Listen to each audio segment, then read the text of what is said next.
to so that the people can get a chance to see the last webinar that was recorded.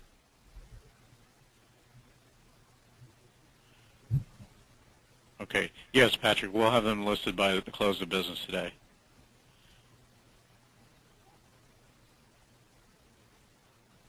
Okay. All right. Thank you, Debbie. You're very welcome. Okay. Great class. Okay. I'm glad you're able to get something out of it. That's awesome, and I'm glad you asked those questions. Thank you. I'm looking forward to the next ones. Okay. We'll have a lot more. Thank you. Have a great day. Okay, Debbie. Anybody else? I'm sticking around for questions, too, for a few minutes.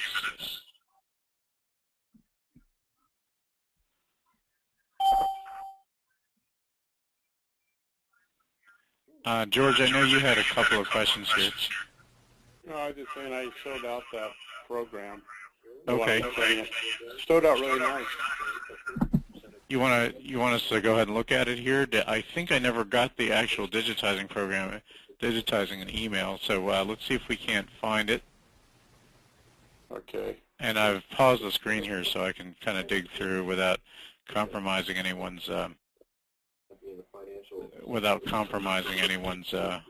So the sales guys are all out taking him to lunch today. So we're going to miss him. We'll see.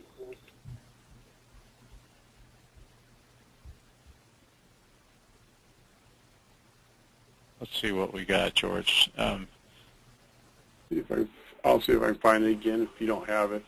Okay, yeah, because I got the picture of it. So let's go ahead and throw that up onto the website here. That would have been Monday, right? Yep, I've got it here. Okay. That would have been Tuesday class. So this is what I've got here is, yeah, this is, yeah, you're right, Tuesday. So I'm going to go ahead and broadcast this out. So this is your logo here, Cineron Candela, right? Correct.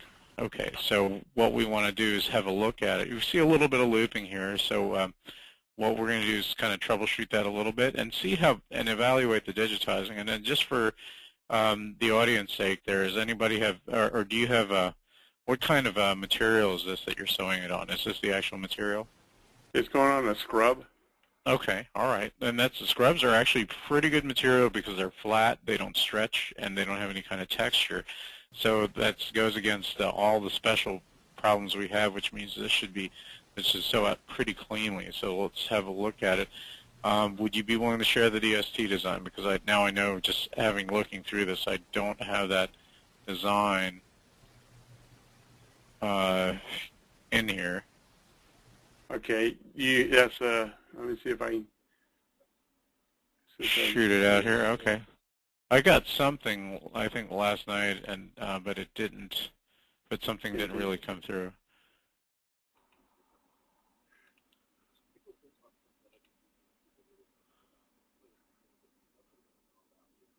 Okay, I'm trying to.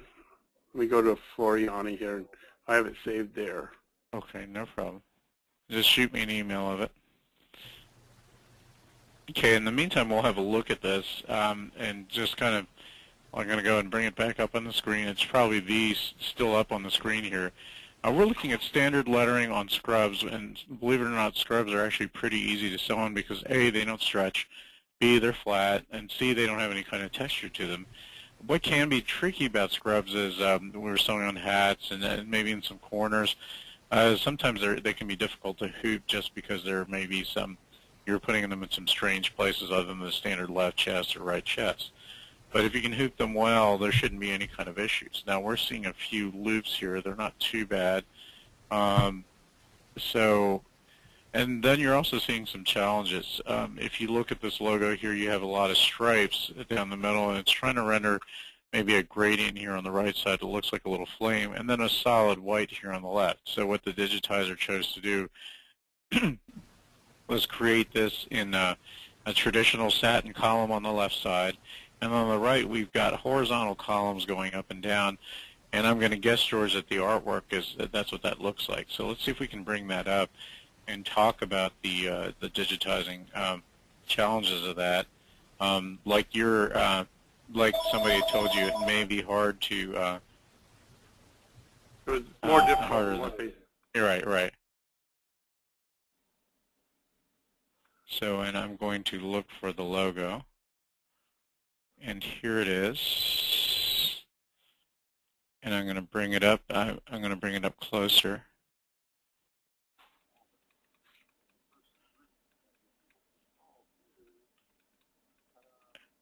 And I'll go ahead and bring it up on the screen. So this is not a very good high-resolution version of it, but this is the Cineron Candela logo. And you can see what's going on. We've got a couple of issues that are being dealt with here. You've got a solid area here on the left side, but they're trying to render sort of a glow by changing it to differently stripes of different width. But the problem is that if you see the satin stitch stripe here, when turned into satin stitch, runs in different directions than when if you have to run the satin stitch here on the right side. So going back to the actual file that was done by the professional digitizer, you'll notice as the satin stitches on the left follow the shape as they go around and follow the curvature of the angle, whereas the satin stitches here are more or less diagonally upper left to lower right, even though they change a little bit. And then they change the running stitches where it gets too small. So it looks like you've got some connected stitches here, but then as you go to the bottom stripes, there's a trim between, so there will be a few trims. So it's hard to get the logo looking unified. I think it works actually for what it is. And then the other thing that's really picky is the word Candela, because it's such an even width font, needs to look perfectly even width throughout. And it looks like we've got, this is minor here. I think it overall sewed out pretty well. I would look at the density of the stitching to see if maybe it isn't a little too dense, because that can cause looping.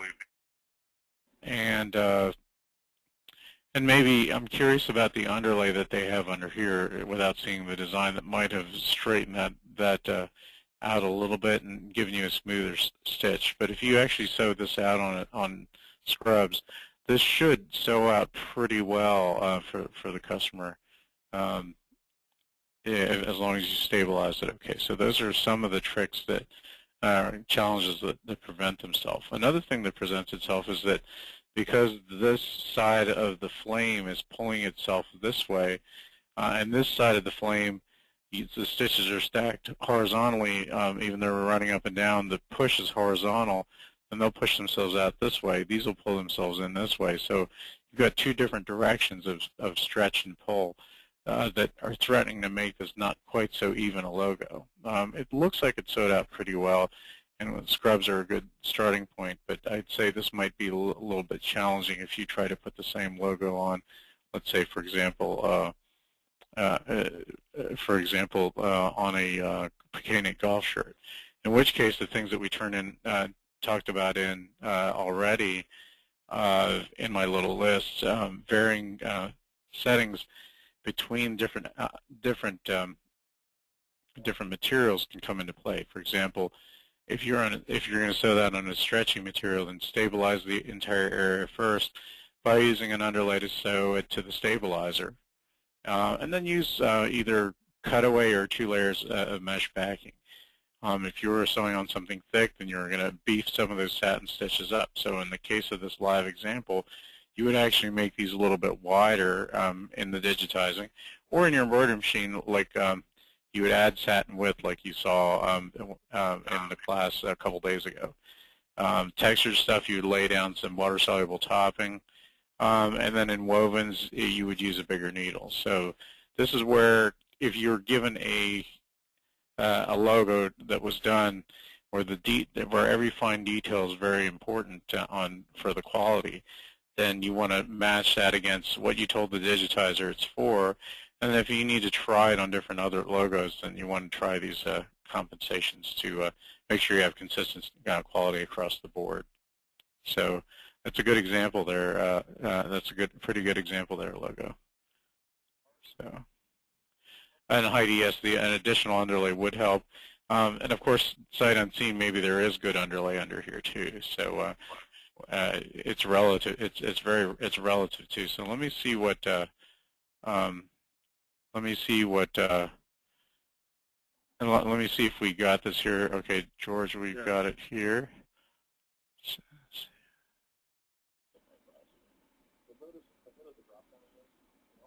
Okay, so let's go to the actual file itself, and let's look at that. Okay. Yeah. Okay. Bear with me, guys. Here, I've got a special request. I'm gonna just show the live video here, but I'm gonna pause the audio here for a second.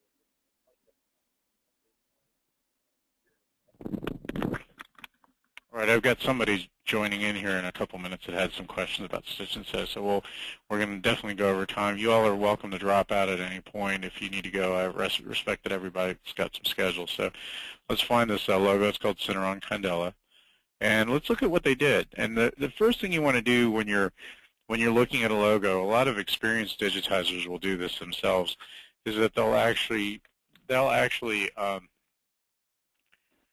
redraw the design. So go to View, and then Redraw Design, and that lets you see stitch by stitch exactly the order it's in. And you can see here that there's a centerline underlay here. There's no other underlay, which is probably appropriate for scrubs.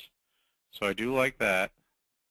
They've got a zigzag underlay here because maybe you've got some thickness going on, which is okay. So they're making different choices for underlay. Overall looks pretty sharp.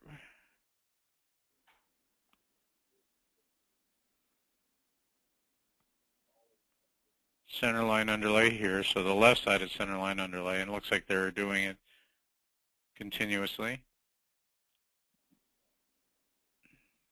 And they've got good stabilization here. That's okay. I think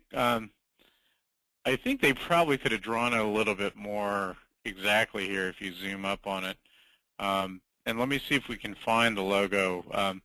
And one nice little trick that you can do is, if we're looking for this logo here, is images.google.com. And of course, everyone, if you actually happen to have the customer, in this particular case, George has got this customer, I would recommend asking them for the cleanest logo, because sometimes what's publicly available is not in high resolution, or if it is, always respect any copyrights. But let's type Cineron Candela logo, and you're going to have some search options across the top. So you want to look for the highest resolution you can. You can see that this is 200 by 80 pixels. Let's see if we can get something bigger. So you go to your search tools, and under size, you can say larger than. I would say maybe larger than 640 by 480. Now you're limited to only the higher resolution. And you can actually see that some of these, it looks like we only have a few choices of their actual logo itself. And this one's 1600 by 277, which is nice. It's not the right layout, but that's good enough to work with. So let's go and click on that, view the image, and I'll copy the image. But actually, and what we're looking at here is, you can see that the logo is, they're trying to make it kind of even here, but if you look at the stitching in Stitch and Sew, it doesn't quite line up there. But let's look at the actual sew out that George did in his HCD2 machine. Strangely enough, it actually looks pretty even. So maybe the guy knew what he was doing. You can see that you can't tell the difference in these three, even though that they're kind of slanted. And so it actually looks pretty even. Now you can see that there's some creep up here on the upper right corner, the right side here on this logo. So you're starting to see some of the garment effects that are taking place. And if you want this kind of thing to be more even, for an example, you may want to create more stabilization by doing some of the heavier underlay that the guy tried under the lettering here. So you can see the zigzag here as an example. For the record, I think it's sewing out decently, but again, looking at the original art, another thing I see is this is symmetrical here. If you draw a vertical line down it, it's symmetrical, but you can see that the average art, the actual artwork here, you can see that there is a, if I draw a vertical line down through this, you can see that this isn't quite symmetrical. It's not bad, it's pretty close. And the other thing is, let's zoom to 100%. If that's the actual size, then we're probably okay. So, so George, I think it's okay. I would improve it a little bit. I think it can be cleaned up a little bit. Whoever, you know, I know who the digitizer is. I remember, so I don't want to name any names, but and definitely not bad at all. And in praise of them, this to me looks kind of ragged, but if that's your sew out that you emailed me, which is this, it actually sewed out pretty decently, because you can't tell. I don't like the unevenness of this, but that could be just a stabilization issue. Maybe put a couple of passes of underlay underneath those bars to give it a more even width. But for example, this unevenness on the right side here didn't mean anything when the actual sew out. It actually sewed out fine anyway. So good question. So that's a pretty good example here where we're putting some of those tools to work. So thank you for the example. Anytime. Thanks. Okay. All right. Thank you, George. Floor is open for questions, anybody, but basically what you're looking at is the body of what we've been teaching this past hour, which is using the different stitch settings. And again, to review that, is to combat the key characteristics, challenges that some fabrics and garments present to the embroiderer: thickness, stretchiness, and texture, and then sometimes the toughness of the fabric too, like wovens. And these can present themselves in different combinations to give you different kinds of combinations of problems. But if you combine these solutions together, you can kind of predict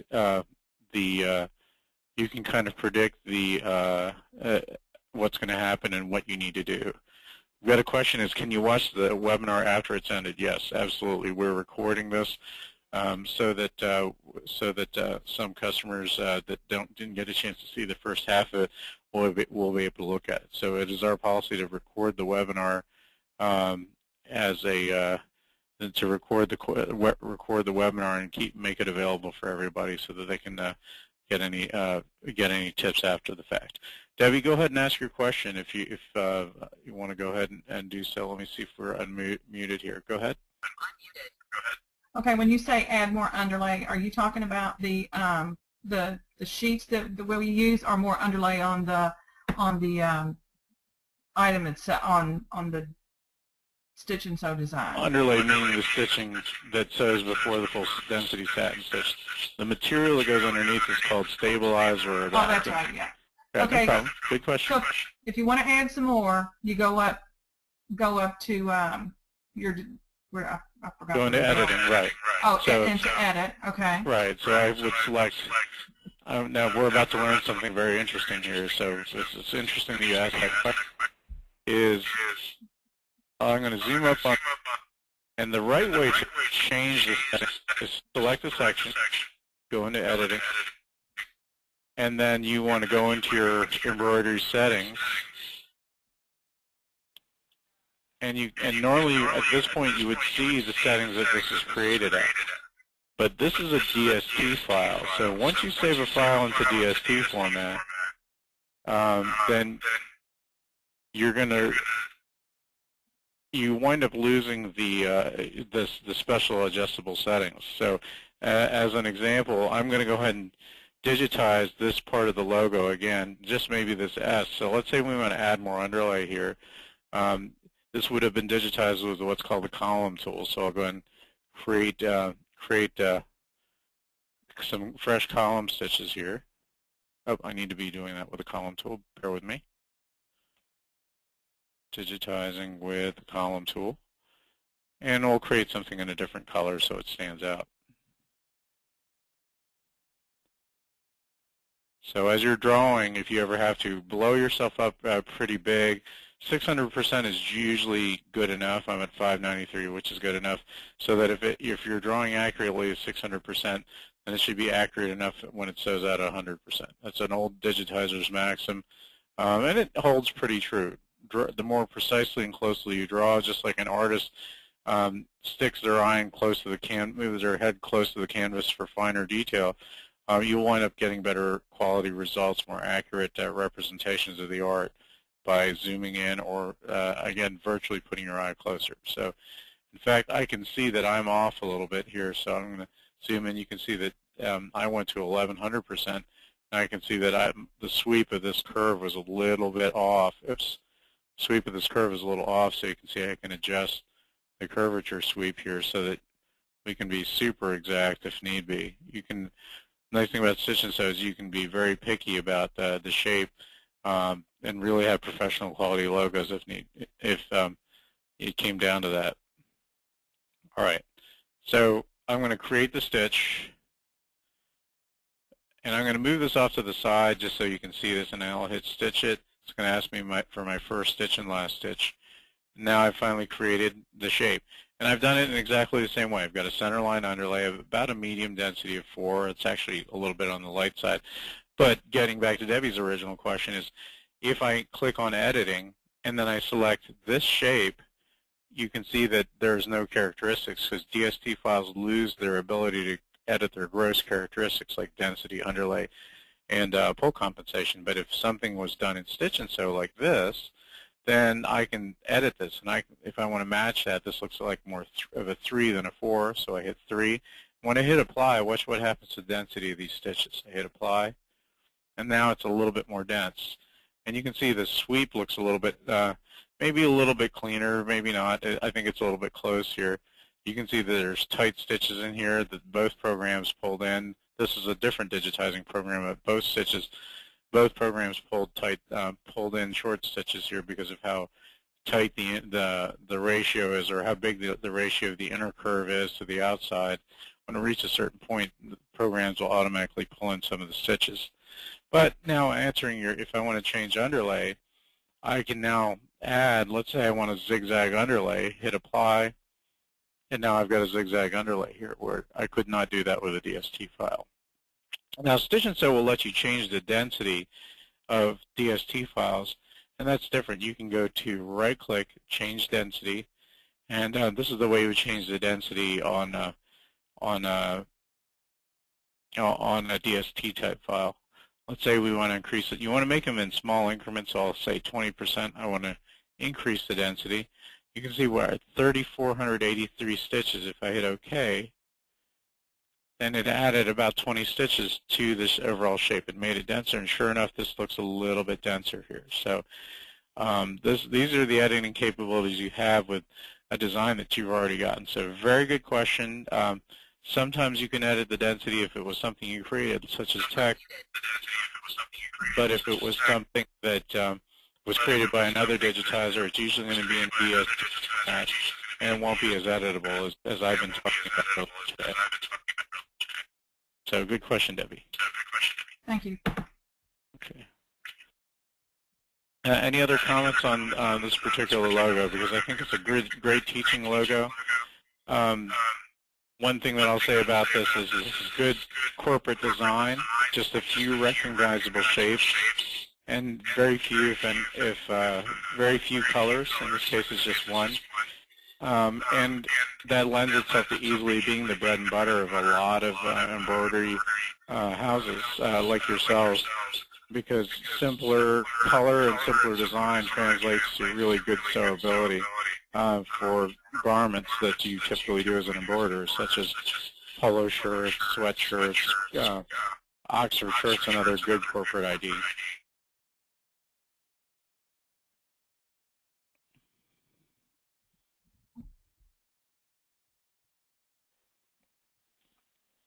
Okay, we still got a lot of people here, which is great. And we've got a chance to show George and Deb's logo here because I know he wanted to check it out. I would definitely give them an A minus or even an A. They've used some good judgment here, but maybe they could have done it differently with the settings. Digitized, you can always ask them for minor corrections to the logo without any charge going as expected. Okay, thank you, Heidi, for the comment. I'll hang around here for another 20, 30 seconds or so to see if anybody has any last questions. George, I muted you guys.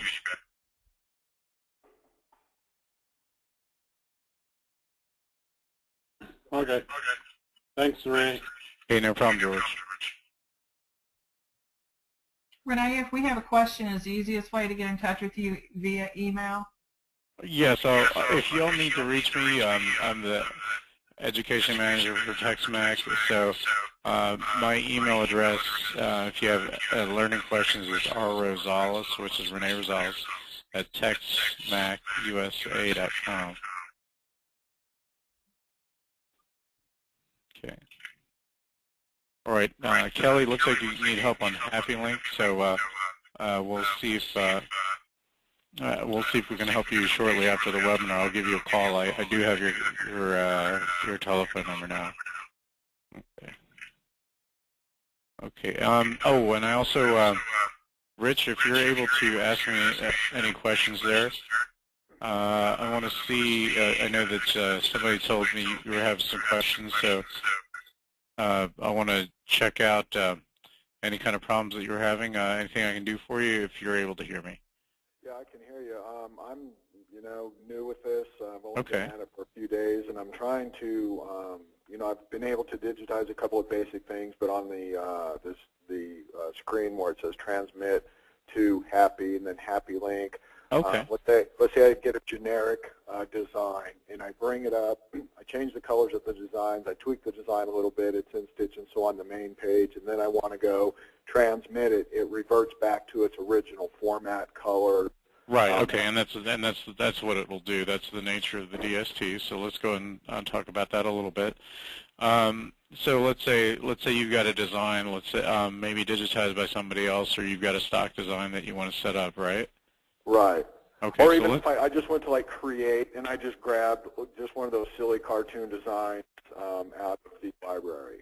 Okay. All right. Let's go ahead and go to the library. So we'll open a design, and let's go to the library here. Stitch and Sew has about maybe 400 to 500 designs in there. So we'll go to C, CompuCon. Inside there, your Stitch and Sew folder, and then there's library here. So anything particular that you see in there that you've... No, I just grabbed an animate thing. I was just trying to get to learn how to change the color. Right, of course. Okay, that's cool. So let's go ahead and bring that up. Now, the ones in here will have good color because they're native Stitch and Sew files, so they retain the color information. So let's see if I can find something that is multicolor. Probably fish. All right, here's one. Sure. Fish. Okay, so you can see that this, count the number of stops. So this has 1, 2, 3, 4, 5, 6, 6 different color changes, 7 colors. So now when you save that out to DST, you can see this goes, for whatever reason, this doesn't look like a fish to me. Oh, maybe it does. Okay, so it's so brown, white, yellow, gold, and then blue, black, and maybe dark gray, and then black again. All right. So now, what if I save this to DST? So I'm going to file, save as, and what happens for those of you who are new to embroidery is that DST does not retain the color information for a file. It only retains where the color changes occur. So when we open this up again, we're not going to see these color changes. So let's change this to DST. I'm just going to call it, we'll call it fish 006, which is fine. And let's open that up so we have both of them open side by side. So here's our fish design here.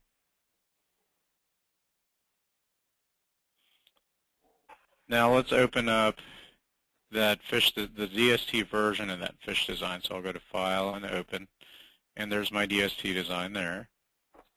And you can see the colors are completely different But what we're hoping for is it's the same design, because we want to make sure that there are 6 colors, 7 color change, or 6 color changes, 7 colors. One color, 2 color, 3, 4, 5, 6, 7. So it is the same design, but you in DST you actually have to manually assign the colors. So now if you do what Rich is doing, you actually have some special ways of in Happy Link to actually set this up once and never have to worry about this again. So let's launch Happy Link. So what we'll do is go to Start, and then Happy Link usually puts itself in a folder called Happy, of course. And inside there, we'll use whatever version of Happy Link we've got. So I'm going to transmit this to Happy Link Embroidery Utility, which makes it easy. A file, transmit to Happy Link Utility. Okay, so now we've got the file. Hopefully, in this case, let's try it again. Transmit to Happy Link Utility. Okay, all right, somehow it's not working, so let's go ahead and just open it up so we can see it. So C, stitchnsew 2, library, and then fish. We're looking for DST designs. There's only going to be one because we should be. Let's try this again, file. It's in animals, not fish, but animals. I put in the wrong one. There's fish. Okay, so now it comes up in shades of gray. So to set this up in Happy Link, what you want to do is, since this is what's called the deprecated DST design, the DST design has no place to tell the right colors. Happy Link will remember the colors for you, so if we ever use it again, just bring this up and send it over again. So I set my colors by going in here. Now the first thing you want to do so that it matches up is match these colors up to your machine. So in this case, I think, Rich, I think you've got a 15 needle machine, so I want to go ahead. Oh, you've got a 12. Yeah. Okay, so if it's a 12, so this you can always tell it how many needles there are. But set the configuration up here to exactly your thread cone layout. So typically I'll let me interrupt you just real quick. When I've gone to that setting trying to figure it out, and it comes up as 15. How do I revert that to 12? Oh, go to File, and then Options, and then set it to 12 or 15 right here. Ah, okay, perfect. Thank you. Okay, so then you go to, so we'll go to My Needle Screen Setup, and first of all, you want to program the color palette exactly how your machine is so you can see what it's going to look like. So, for example, the first color I always make as black, and then white. 1 and 2 and 3, since you're going to use them the most, I put them in the most common. Black, white, red, and royal are typically the most common colors, but you can set it in whatever color you want to, whatever colors you want. So once you set that up, any color setup you have in here for this fish will be remembered permanently by your computer's hard drive. So anytime you have to open it up again and send it, you won't have to do this again. So following the guidelines of Stitch and Sew, you can see the first color is brown, so I'll highlight this. And let's pretend you got a brown on here. I'll replace this pink with brown. Okay, so the first color is 12, and then we're going through it. Second one's white. Third one's yellow. So, and when I pick the color, it's actually automatically putting in the needle sequence. Fourth color is sort of a royal blue. So pretending this is exactly how my machine is set up. So fifth color is black. 6 is sort of a dark gray, so let's pretend purples are dark gray. Then 7 is black again. And I hit OK, and now this is starting to look a lot like the fish that we saw over here. So the CHE file will always remember the true colors, but unfortunately that doesn't translate to the machine. So Happy Link's purpose is to take a machine file that can't keep that information and actually store that information. So if I go to File and then Save, and just get rid of your DST extension, it saves it in a tab format. And if we look in that directory, see CompuCon, you don't have to look in the directory, but you're going to see what's happening behind the scenes. If I go into Library and Animals, search for the most recently created file. There's an HP1 file here which stores all the color information. Let's see if it's openable. I want to try and open with Notepad maybe.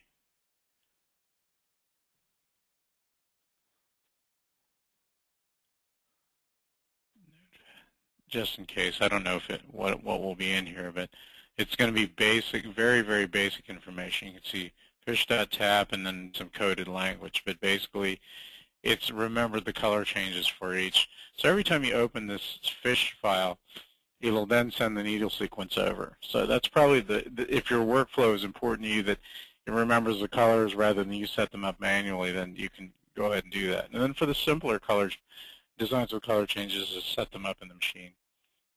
Let me ask you, now on this where you have your object list, let's say we want number one not to be brown at all. Do we just then have to cross-reference that and then change it in the needle setting? Or can we change it in the window and will it? Well, it depends on where you want to change, depends on how important it is.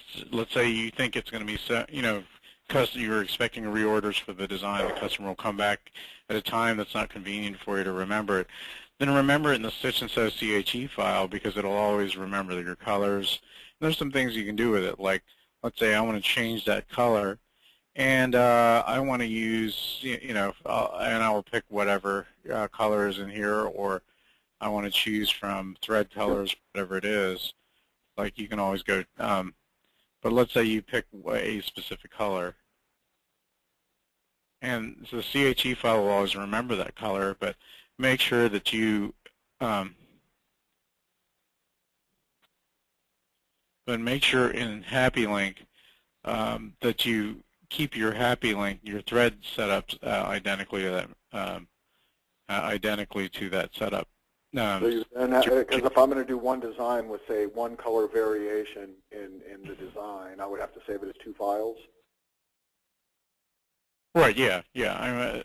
I would recommend doing it, especially if you have to, or even just say if you're not going to vary the design much, just save it as one DST, but in Happy Link, open in Happy Link, then save it as and then save it, and then every time you open in Happy Link, it'll always remember the colors you set for it. And then if you need to open it in a year, open it up again, you'll see the old colors like this, and then you can change it, and then save it, and then it'll save those changes. So this is the way to remember. A couple of designs that I'm doing, they reverse out, whether they're on white or they're on black. The white and black reverse.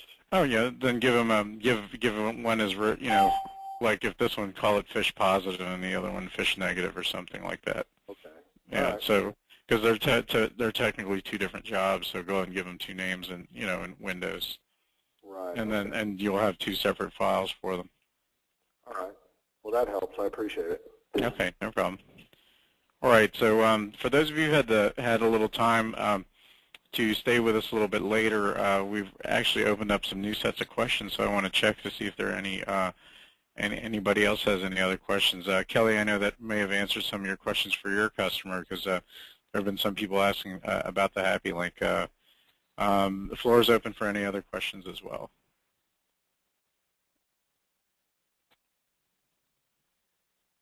Okay, I got one more question. Sure, go ahead. If I go to new design and I put in type only or letter, okay, and get the little white box, and then I want to say 2 rows of copy. Yesterday or a couple days ago, I was writing, and it would automatically, if I hit enter, it would drop to the second line. It has ceased doing that. I'm not sure what I've done to cause that problem. Now, what do you mean by it ceased dropping to the second line? Well, for example, if I go to letter and I open letter and it opens a small white box at the top and where to start my text, or my copy rather. Right. Yeah, okay, where you got your cursor flashing, let's just say I write anything and then I hit enter. It should drop to the second line, correct? Right. Like it's done there. Now on mine, for whatever reason, it drops on the little white box and continues typing, but within the text box on the screen, it does not do that. You're probably in a different mode. There are different ways to display the text or layouts. There are enveloping tools in Stitch and Sew. They're called frames. The default frame is a rectangle which allows multi-line text. If you choose something else, let's say, for example, single-line text, that goes away, even though that's okay, here. so it's that rectangle's multi and not single. That answers the question. I must have clicked that without realizing it, because I was back and forth on radiuses. Okay, so like, let's say you want to do radius, for example, like this. And let's say you want to do let's say you want to do sample text on 2 lines. Like a meaningful one is I've digitized a lot of official crests, like personally, like U.S. Marshals or Air Marshals, United States of America. So I'll do United States, and let's say that I wanted to do of America on the second line. Typographically, all I do is hit enter and type of America, but it doesn't show up here. So you want to choose the frame that's compatible with that. And you can see, kind of guessing by the shape of the frame, here's a red with an upper or lower. And presto, I've got United States of America. Okay. So that automatically drops that bottom to the second line. Yes, exactly. And then you can even rotate the positioning. You can adjust the height, relative height and width of the inner and outer radius to control the sizing, where the letters fall. You want to stretch it, and then even the spacing between each individual letter. Let's say I want a closer spacing here. This is 0.071, whatever random value that is. Let's say 0.04. Hit enter. Now it's more closely spaced. Yeah, I noticed that the drop-down menu, those are choices, but you can actually enter whatever you want to see. You can type whatever you want. Right, exactly. Okay, perfect. I thought you were limited to those choices. And another nice thing is that one thing I teach in typography, and I learned in graphic school that I pass on in digitizing, is that computer typography, or what's called kerning, which is auto spacing between letters, is never perfect. Like, this looks pretty good, but when I get to TES in states, that's kind of horrendous right there. I want the E to back up close to the T. So what I would recommend doing is right-click, go into the program's advanced spacing, which is only available when you're in an outline format like that, and you can see the letters laid out, and find your state, the word states, and then find the numbers that are controlling the interval between those 2 letters. And I'm going to decrease the value between the T and the E. I can even go negative if I want to, and then increase the value between the E and the S, and you'll see something a little bit more reasonable. So it's a little bit better. So you can. I've been trying to isolate them and drag them around. And you can do that too as well. Let's say that you don't have the time to mess with that, and I don't always. Then you can just kind of get out of lettering, click on a letter, and again, I would suggest zooming in close for fine work like that, and picking that up and moving it. And if you're at a desktop computer, then you can use the arrows on the 10-key keypad to actually nudge it perfectly left or right. And then if you need to further rotate it, click on the round node in the center and you're in rotate mode. And then you can infinitely rotate the letter to, or whatever selection you got to the exact rotation that you need. Right. And then click off of it. And then click off of it to confirm your change. So there's definitely an infinite amount of adjustability here. And so one of the rules in the program is pick it up, move it, click off of it to confirm your changes. And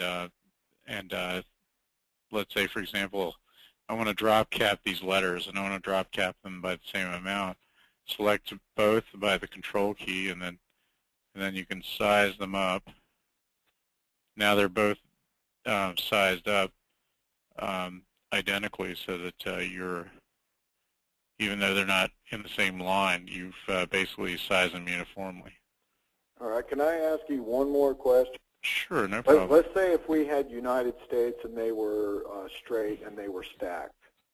And let's say we were going to use the T in states also for United. So we stacked the 2 words and we increased the T as a tall T.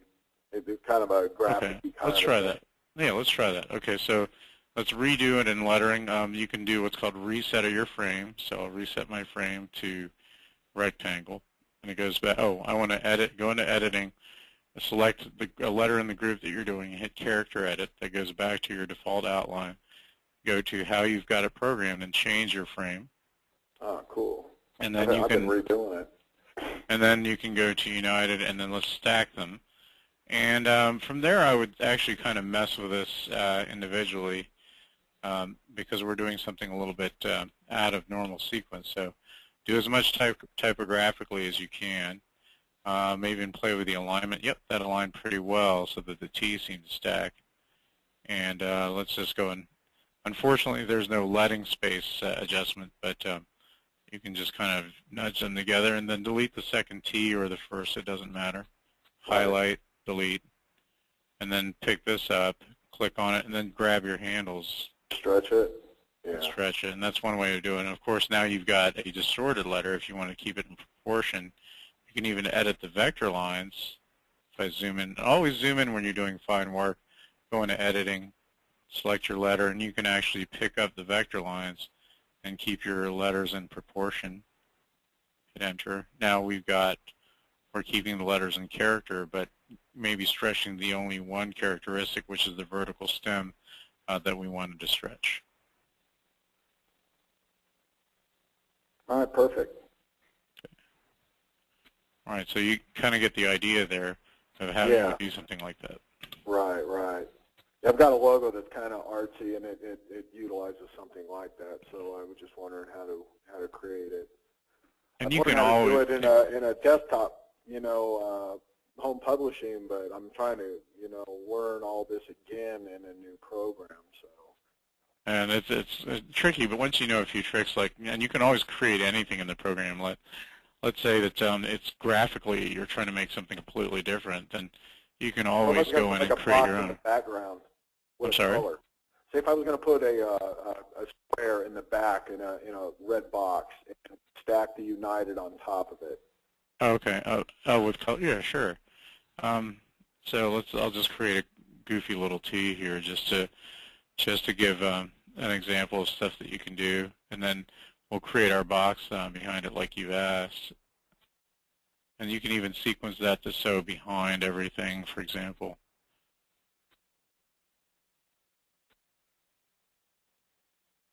Give it a little bit more character.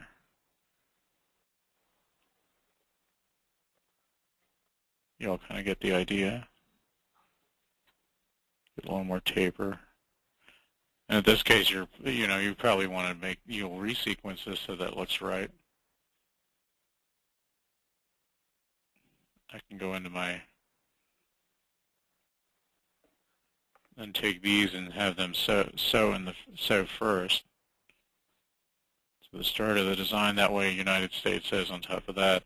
But like you said, what if you want to create a box around it? Then whatever you create says last, just like the T, so then you have to tuck it in the back. So I'll digitize a rectangle. Okay, so and maybe we want to put a little border on it, so we'll put a little satin border on it, satin outline. And that's fine. And then we'll just draw a box. Maybe something like that. Hit stitch it. Maybe we want, at this point, set the angle. Probably usually a diagonal. Start. Maybe pick a different color, contrasting color, white. And then you got a set. I didn't get my border, but that's okay. Let me edit that. So you're setting the angle of the stitch that it's going to run down? Yeah, that's the angle. Yeah. Okay. And then here's my satin outline. I want it typically about 2 millimeters or 20/10 of a millimeter. Hit apply. Nice looking satin outline. Maybe why not change that to white as well? Who knows? Maybe B will look good. And then let's go ahead and resequence that to sew on the back. So select this letter, and then right-click, reorder to start of the design. And then you can still move it, and it'll stay within that same layer. You just group it and select them all? Yeah. So if you want to move the whole design, you just hit edit and select all, and you just move the whole design? Yeah, you can do that, or just draw a box around it like this and move it. Oh, right, okay. Yeah, and if you want to skew it, for example, skew it as a group, maybe click on the center box and you can rotate. You can even skew if you want to get creative. Draw a box, click on my skew mode or my special editing mode, and you can grab these drag arrows here and you add some real character if you want to. Okay, cool. So logo creation.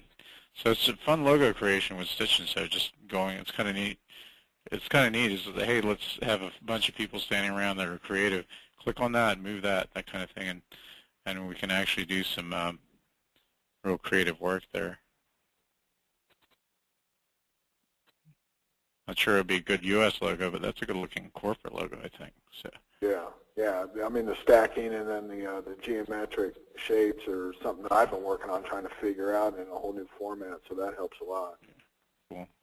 Well, this is being recorded, so you can watch this back and even download this as a video. It'll be in WMV format. So shortly after this webinar, we'll go ahead and upload that to our website. And the same place where you got to this, you'll be able to watch this again. Okay, perfect. Yeah, I missed a lot of your stitching format and stuff, so I'd like to start from the beginning. I kind of came in late. I wasn't aware it was going today, but I appreciate all the information. Okay. Oh, no problem. You can watch quite a bit of it from the beginning. And we're planning to have these webinars at least once every couple of weeks. We're actually going to have beginner webinars once a week, so look for that every Tuesday at 2 p.m. Eastern Time as well, which will also be recorded. Next Tuesday? Yeah, next Tuesday. At 2 Eastern? 2 Eastern, and we will record it. That's going to be more of a weekly set up your machine from the ground up, short for new operators. But we do record every one of these so that they're available for people on request. Perfect. All right, well, I won't keep you any longer. I appreciate all your information. Okay, no problem. Everybody, thank you very much. Kelly, I know you got a customer that's got some problems, so we'll call you shortly after the webinar. Everybody else, thank you, George, for contributing. David, Patrick, and Billy, thanks for hanging in. And look for us again on happyemb.com/schedule.htm. Thank you all. Yes, and we'll email the notes too as well to everybody. Okay, thanks, Renee. All right, everyone have a good